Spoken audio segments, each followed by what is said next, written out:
정인설의 워싱턴 나우입니다. 언론지상에서 이미 많이 들어보셨죠? 미국 정부의 셧다운, 정부 업무가 일시적으로 중단되는 걸 얘기합니다. 카운트다운에 들어갔죠? 일주일 남았습니다. 일주일 동안 드라마틱한 일이 일어나지 않는 한, 솔로몬의 지혜를 모두가 발휘하지 않는 한 미국은 또다시 셧다운에 들어갑니다. 22번째라고 하죠. 2024 회계연도가 시작하는 미국 동부 시간 기준으로 10월 1일 0시 1분부터 미국 정부의 업무 대부분이 중단이 됩니다.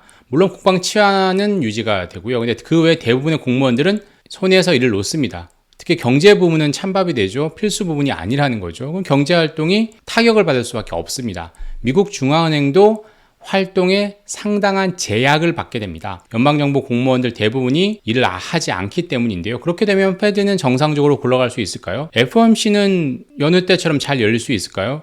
또 금융시장에는 어떤 영향을 미칠까요? 그동안 금융시장의 영향은 미미했다라는 게 잠정 결론인데 실물 경제에는 적잖은 타격을 줬습니다. 그러면 이게 향후 패드의 긴축 행보는 어떤 영향을 받게 될까요? 셧다운 장기화가 패드의 고금리, 패드의 긴축 장기화를 막을 수는 없을까요? 인플레 시대의 막바지죠. 그리고 긴축 장기화 시대의 초입대에 이렇게 맞게 되는 미국 셧다운을 중심으로 이번 주 주요 일정과 이슈를 한번 살펴보겠습니다. 미국은 예산 관련 문제를 해결할 때마다 홍역을 치릅니다. 두 가지죠. 부채 한도 협상. 항상 이거는 5월, 보통 6월에 이제 하게 되기 때문에 항상 부채 한도 협상은 여름을 알리는 시그널이 됐었고요. 이 둘째는 이번처럼 회계연도 지출안을 결정하는 예산 협상입니다. 이럴 때는 항상 부채 한도 할 때는 항상 디폴트란 말이 따라오고 이런 예산 협상을 할 때는 항상 셧다운이란 말이 따라옵니다. 부채 한도 협상은 그야말로 국채 발행 한도를 정하는 겁니다. 빚의 한도를 정하는 거죠. 그래서 항상 그거는 금융시장에 더 많은 영향을 미치고요. 이 예산 협상은 세출 협상이다. 어떤 때 뭘 쓰느냐. 국채 발행이 세입을 결정하는 거라면 예산은 세출을 결정하는 거죠. 이 때문에 부채 한도 협상이 실패하면 미국은 디폴트, 채무 불이행에 빠지게 되고 이 예산 협상이 결렬되면 미국 정부는 셧다운에 들어가게 됩니다. 금융시장에는 오히려 부채 한도 협상이 더 중요하고요. 실물 경제에는 이 셧다운 영향력이 더 크다라고 할 수가 있겠죠. 지난 5월 부채 한도 협상이 있었죠. 예산 협상은 매년 하는 거고 부채 한도 협상은 그 한도를 언제까지 정한 거기 때문에 매년 하는 건 아니죠. 뭐 3년마다 할 수도 있고요. 부채 한도를 많이 늘렸으면 그 이후에도 할 수 있고요.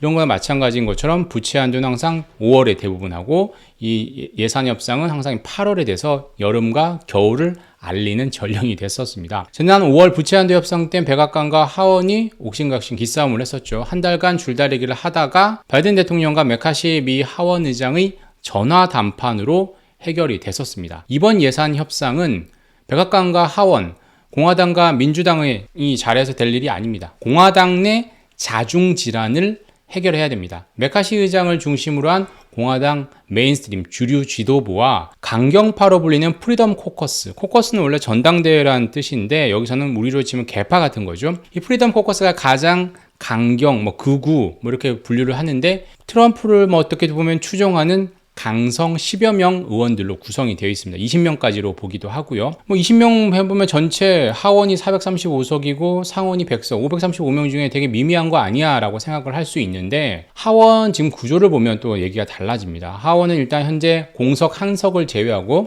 무죄중 사망을 했었죠. 그리고 공화당 222석, 민주당 212석으로 공화당이 다수당인데 공화당에서 이탈표 4표만 나오면 어떤 것도 가반이 되지 않아서 통과를 할 수가 없습니다. 그런데 이 프리덤 코커스 강경파 의원들이 몇 명입니까?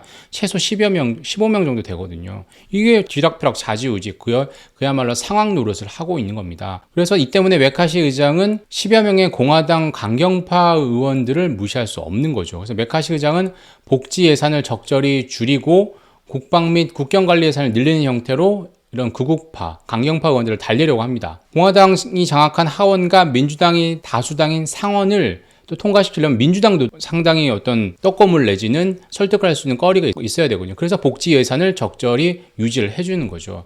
그런데 강경파 의원들이 어떻습니까? 이 강경파 의원의 대표적인 매트 게츠 의원, 그리고 이거는 극좌 내지는 진보파, 또는 민주당의 가장 왼쪽에 가 있는 프라밀라 자야팔 의원입니다. 이쪽은 오른쪽에 오른쪽으로 가 있고 가장 왼쪽에 가 있는 사람이 어떻게 사진을 찍었죠. 극과 극이 통하는지 모르겠지만 이 사람을 중심으로 한 프리덤 코커스 의원들의 생각은 다릅니다. 예산을 확 줄여야 하고 민주당과의 타협을 팔짱 끼고 지금 타협을 거부하고 있죠. 그래서 메카시 의장이 초당적 합의 이런 거 되게 중요할 수밖에 없잖아요. 하원 의장이란 자리가. 그렇게 되면 메카시 의장을 끌어내리겠다고 프리덤 코커스 의원들이 압박을 하고 있습니다. 이건 왜 이렇게 되느냐? 올해 초 메카시 의장이 하원 의장으로 선출되는 과정에서 과반의 찬성을 얻어야 되는데 당내 강경파 의원들이 계속 반대를 해서 15번의 투표를 거쳐서 겨우겨우 됐는데 그때 합의한 게 한 명의 의원만 요구해도 의장 소환 투표를 할 수 있도록 둘이 합의를 했습니다. 이게 발목을 잡히는 거죠. 그래서 이제 강경파 의원들이 계속 지금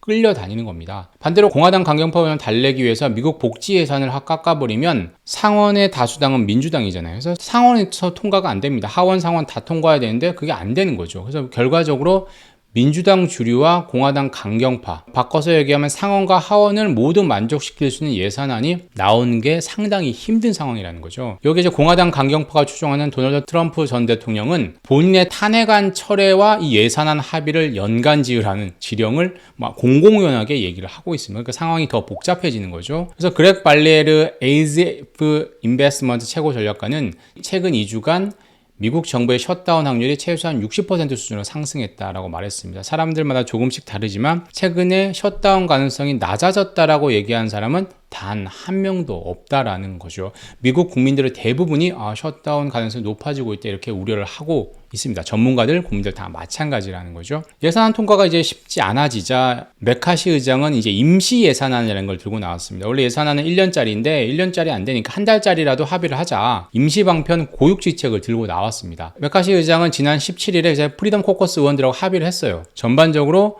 예산을 7.8% 삭감하는 내용입니다. 그리고 국경 강화 예산은 더 늘리기로 했습니다. 공화당 극우파, 강경파원들이 계속 요구하는 거죠. 그런데 민주당 의원들이 특히 상원 의원들이 정말 어린 반푼어치도 없는 얘기다라고 얘기를 하는 거죠. 상원에서는 표결조차 할 마음이 없습니다. 그래서 메카시 의장은 임시 예산안 말고 또 두 번째 어떤 그 고육지책으로 부분 타결안을 추진 중입니다. 이건 아까 제가 말씀드린 것처럼 예산 협상은 지출을 정하는 거라고 했잖아요. 그래서 12개의 세출 법안으로 구분이 돼 있습니다. 그래서 옴니버스 형태로 돼서 예전에는 이걸 12개를 한꺼번에 합쳐가지고 통과를 시켰어요. 근데 이거에 문제가 많다라고 반대가 많으면서 12개를 다 개별적으로 통과를 시키도록 했습니다. 그래서 이 12개를 다 통과시키는 못하더라도 4개만 중요하다고 하는 국방, 국토, 안보 이게 전체 연방정부 직원들의 거의 60% 이상을 차지하고 있거든요. 이것부터 우선적으로 통과시키려 하고 있는데 프리덤 코커스 의원들이 여기 토론에 응해주지는 미지수라는 거죠. 26일 미국 시간으로 26일부터 시작을 하려고 하는데 3, 4일 만이라도 어떻게 한국처럼 올빼미 법안 형태로 야밤에 어떤 형태로도 통과시키려고 하는데 그게 과연 될지 지켜봐야 되는 상황이고요. 만약에 이거에 합의가 안 돼서 12개 중에 4개도 합의가 안 된다라고 하면 셧다운이 되면 연방정부는 당연히 대부분의 예산을 쓸 수 없게 됩니다. 공무원을 비롯한 수십만 명, 여기에 연관되어 있는 수십만 명이 급여를 받을 수 없게 됩니다. 연방정부 직원의 아까 말씀드렸던 것처럼 60%가 국방부, 국토안보, 제한군인에 소속돼 있습니다. 이들이 수행하는 국방과 치안 같은 필수직 업무는 그래도 그대로 수행을 하는데요.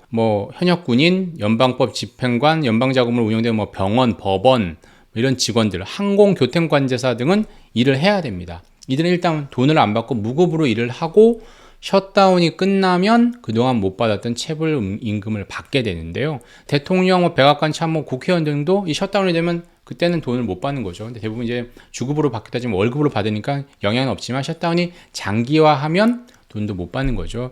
이 밖에 다른 일반직 공무원들은 바로 공무원들은 좀 덜하지만 거기에 연관되어 있는 사람들은 모두 일시적 해고 상태로 전환이 됩니다. 일시적 실업자가 된다는 거죠.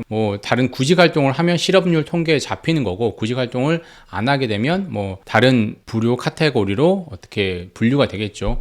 부처별로 이런 분류 작업을 합니다. 너는 필수직이고 필수직이 아니다라는 거죠. 이런 작업을 계속 분류하는 거죠.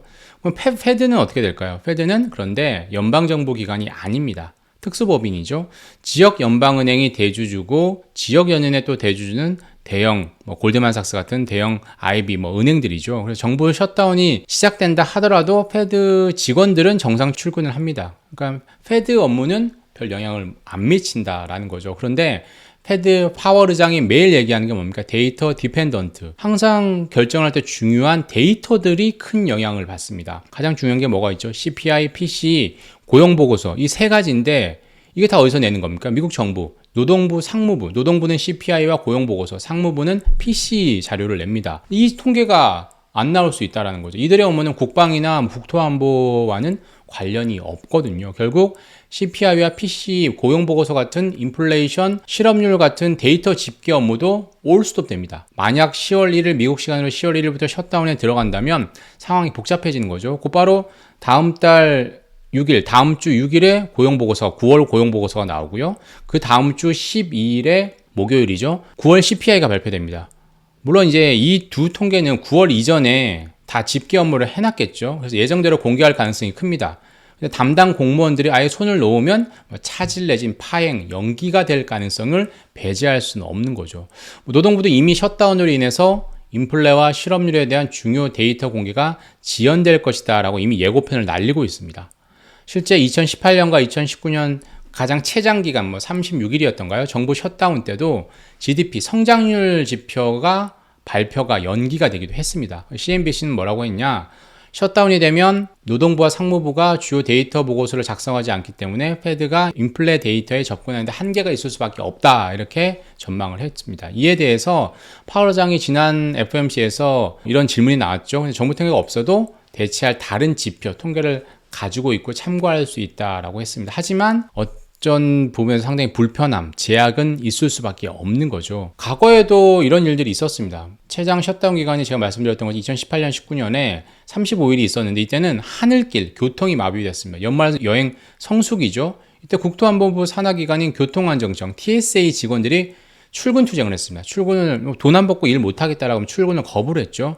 관제사가 부족하고 공항 직원들이 부족해서 공항은 정말 인산인해 북새통이었고 항공기 결항이 속출했습니다. 교통부 장관이죠. 부티지지 교통부 장관이 셧다운이 발생하면 지금 안 그래도 지금 팬데믹 이후에 관제사가 부족해서 미국 항공기 결항, 지연, 딜레이가 속출하고 있거든요. 그래서 지금 관제사를 계속 메워야 됩니다. 그래서 사고도 일어날 가능성이 상당히 계속 확률이 높아지고 있다라고 하고. 근데 2,600명의 신규 관제사를 선발하고 교육시켜야 되는데 그 예산도 안 나오기 때문에 그 업무도 중단될 거다라고 우려를 하고 있습니다.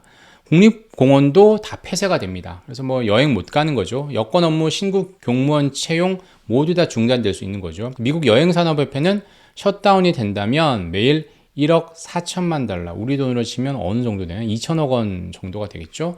손실을 입을 거다. 여행이 안 되면 소비도 줄 거고 경제 규모가 좀 어떻게 축소되는 쪽으로 영향이 되겠죠. 16일간 부분 셧다운이었을 때 2013년에는 210만 명의 연방정부 직원 중 85만 명, 거의 한 40% 정도 되죠. 일시 해고를 당했었고요. 최장기간 셧다운이었던 2018년에도 80만 명이 직원하는, 그때도 부분 셧다운이었거든요. 그럼에도 불구하고 80만 명의 행정부 부서에 대한 자금 지원이 중단됐습니다. 이번에는 부분 셧다운이 되느냐 아니면 전면 셧다운이 되느냐에 따라 다르겠지만 전면 셧다운이 되면 영향이 더 클 거고요. 의회 예산국은 2018년부터 2019년 초까지 5주간의 부분 셧다운, 35일간의 부분 셧다운으로 인해서 미국 경제에 110억 달러의 손실이 발생했다라고 추산을 했었습니다. 그동안 금융시장에는 그래도 어떤 영향을 미쳤을까요? 셧다운이 되게 많은 영향을 안 미쳤죠. 시작되기 전에는 좀 우려 때문에 0.1% 정도 S&P 지수가 떨어졌는데 사실 셧다운 기간 동안은 오히려 0.1% 상승했습니다.